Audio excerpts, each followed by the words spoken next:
পাঁচমিশালি সবজিটা যদি একটু সুন্দর করে রান্না করা হয় খেতে কিন্তু দারুণ লাগে। এখানে আমি কয়েক প্রকারের সবজি নিয়েছি আমি কয়েকটা, পটল নিয়েছি, পেঁপে নিয়েছি, মূলা নিয়েছি করলা এবং কয়েকটা আলু দিয়ে আমি সবগুলো কেটে নিয়েছি সুন্দর করে। দিয়ে এর ভিতরে আমি দিয়েছি পেঁয়াজ এবং কাঁচামরিচ, দিয়েছি আদার পেস্ট, রসুনের পেস্ট, দিয়েছি হলুদ, লবণ, জিরার গুঁড়া, ধনিয়া গুঁড়া। এখন আমি সবগুলো উপকরণকে একসাথে খুব সুন্দর করে মাখিয়ে নিব সবজির সাথে।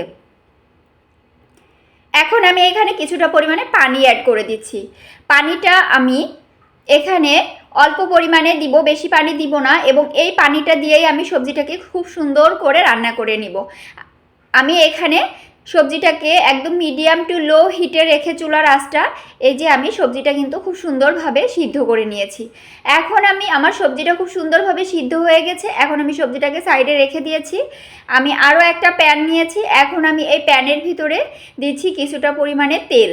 এখন এই তেলের ভিতরে আমি দিয়ে দিয়েছি কিছুটা পেঁয়াজটা আমি লাল লাল করে ভেজে নিব।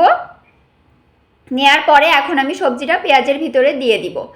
তো সবজিটা আমি পেঁয়াজের ভিতরে দিয়ে আবারও কিছুক্ষণ আমি সুন্দর করে এই পেঁয়াজের সাথে এটাকে ভাজা ভাজা করে নিয়ে আমার কিন্তু সবজিটা খুব সুন্দরভাবে রান্না হয়ে যাবে। এখন আমি এখানে দিয়ে দিচ্ছি কিছুটা পরিমাণে রাঁধুনি।